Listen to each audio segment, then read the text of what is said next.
ऐसे अनमोलक जन्म को व्यर्थ न गंवाएं। सांसों के रहते इस मूल परमात्मा हरिदातार से मन का नाता जोड़ लें। ये यहीं पर है, कहीं दूर गुफाओं कंदराओं में जाने की बजाय ऐसे एक जानकार होशमंद का संग करें जो इसका बोध करा दे। ऐसे इंसान से जब हमारा मिलना हो जाता है तो फिर ये मंजिल हमारे पास हो जाती है। हम मंजिल पर ही हैं, कहीं दूर नहीं हैं। लेकिन एक अज्ञानता के कारण इस परमात्मा को हम दूर मानते हैं कि कहीं दूर है, हम कहीं पर हैं, तो फिर मिलना नहीं हो पाता है। लेकिन जब कोई सूझवान मिलता है जो जानकार है, जिसको इसका बोध है, तो फिर ये पल में वहीं पर दर्ज करा देता है। उसके लिए हमारे अंदर जिज्ञासा का होना ज़रूरी है। जिस तरह से पानी कारगर तभी होता है जब प्यास लगी हो। प्यास होती है तो फिर पानी प्यास बुझाता है, और उस पानी के तलाश में हम कुएं के पास भी जाते हैं, एक नल के पास जाते हैं, या जहाँ पर पानी का सोर्स है वहाँ पर पहुँचते हैं। और अगर प्यासे नहीं हैं तो फिर कोई तलाश नहीं।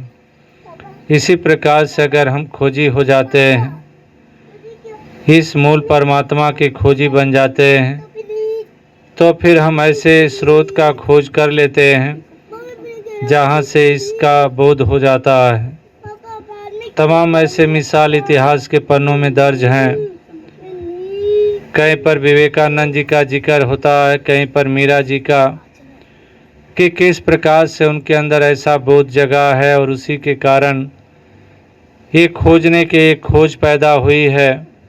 जानना चाहते हैं कि कौन है जो अविनाशी है, कौन है जो समय के साथ नहीं बदलता है, कौन है जो आठों पहर आठों जगह हर हाल में कायम रहता है। तो ऐसे परमात्मा की बोध के लिए जिज्ञासा मन में आई और उसी जिज्ञासा को लेकर आगे बढ़ रहे हैं। कई जगह जा रहे हैं जिज्ञासा को लेकर, लेकिन बताने वाले अपने हिसाब से बता रहे हैं। तो उनके चूँकि उनको प्यास है, वो जानना चाहते हैं, तो फिर वो ऐसे के पास पहुंचते हैं जो कहता है कि पल में दर्शन हो जाएंगे। ये परमात्मा उसी तरह देखा जा सकता है जैसे तुम हमें देख रहे हो। जब ऐसे बोध वाले के पास पहुँचे हैं तो फिर वहाँ पर सहज में प्राप्ति हो जाती है। तो और सत्संगत आज भी हर विद्या के साथ यही जुड़ा हुआ है। कोई भी विद्या है उसको पाना है तो उससे जो एक ताल्लुक़ रखता है, जिसको उस विद्या का बोध है, उससे नाता जोड़ना होता है, उसके पास जाना होता है, पल में वो विद्या हमें हासिल कराता है। तो और सत्संगत ब्रह्म विद्या है, ये ब्रह्म ज्ञान है, ये हरिदातार का ज्ञान है, जिसको पाने के लिए इंसान कितना यत्न करता है, तमाम मान्यताओं के आधार से जीवन जीता है। लेकिन महापुरुष संत जनों ने कहा है कि मालिक कहीं कंदराओं गुफाओं में नहीं, ये तेरे पास है। बस केवल ज़रूरत है कि ऐसे सुजवान की खोज कर लो। जैसे महात्मा कबीर कह रहे हैं कि वस्तु कहीं ढूंढत कहीं, के बिद लागे हाथ, कहें कबीर तब पाइए जब भेदी लीजिए साथ। कि वस्तु कहीं पर है और ढूंढा कहीं जा रहा है, हमारे अंग संग है लेकिन हम इससे अनजान हैं। कस्तूरी मृग कुंडल बसे मृग ढूंढे बनवाए, ऐसे घट घट राम है दुनिया जाने ना है। किस प्रकार से राम घट घट में बसा हुआ, इसको कहीं दूर ढूंढने की ज़रूरत नहीं है।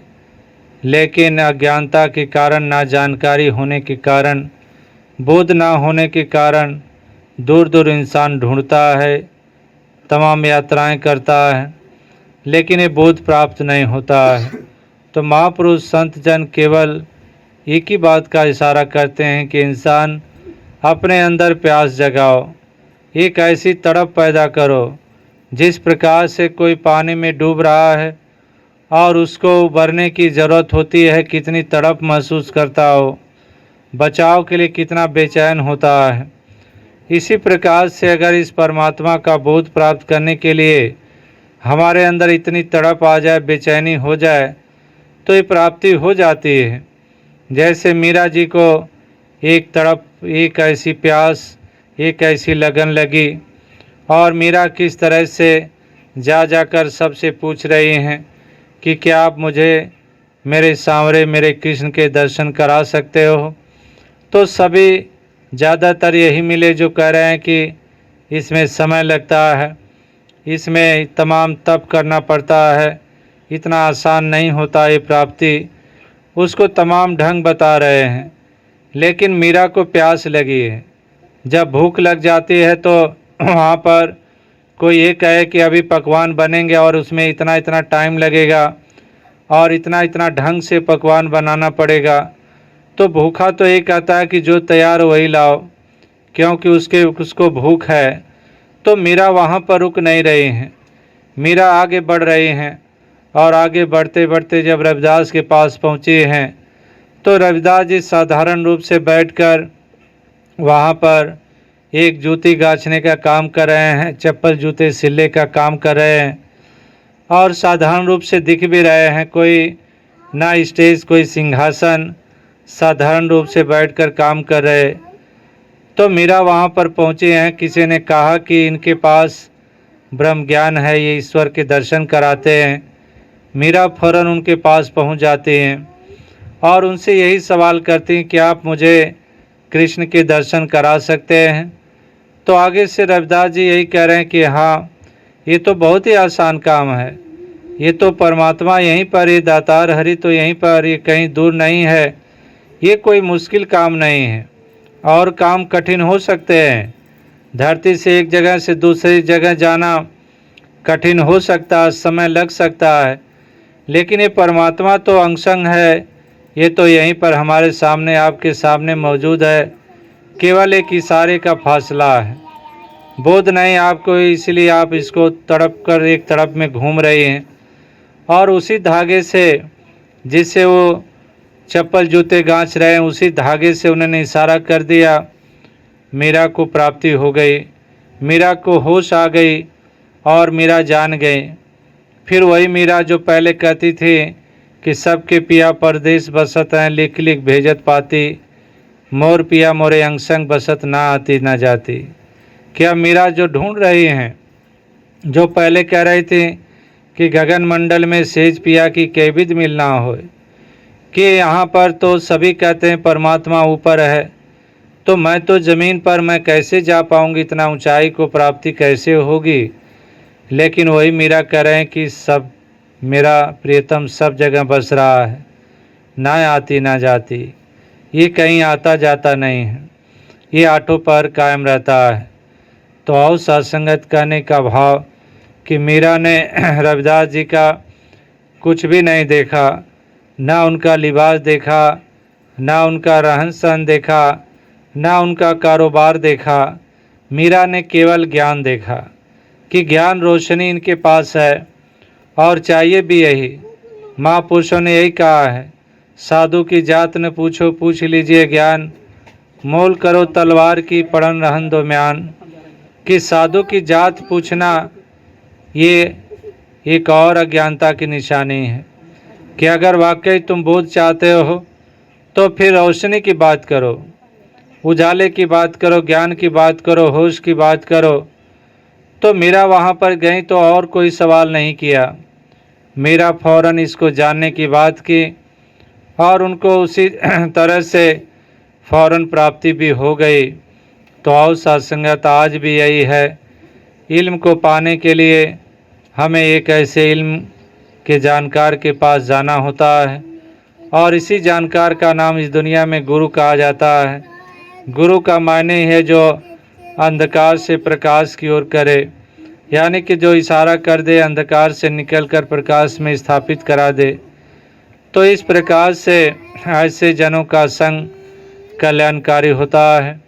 तो इस सत्संग में निरंतर हम यही बात सुनते हैं, बोध वाली, होश वाली, कि अगर बोध हो जाता है तो दुनिया की तमाम उलझनें भी एक सहज और सरल हो जाती हैं, आसान हो जाती हैं, जीवन जीना सरल हो जाता है।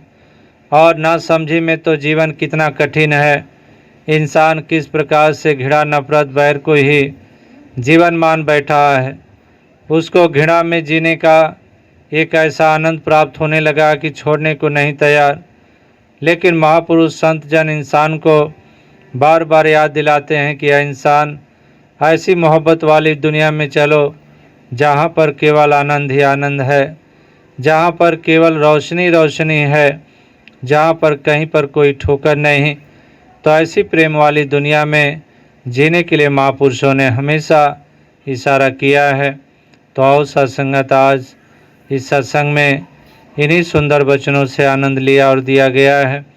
तो दास भी उन्हीं चंद लाइनों को आगे बढ़ाते हुए यही अरदास प्रार्थना कर रहा है कि दातार कृपा करे हर किसी को ऐसी सोझी और समझ आए ताकि सभी एक मजबूत ढंग से, एक सुंदर अकीदा से, एक विश्वास से इस यात्रा को तय करें। प्रेम और मोहब्बत के सिलसिले को मजबूती देते चलें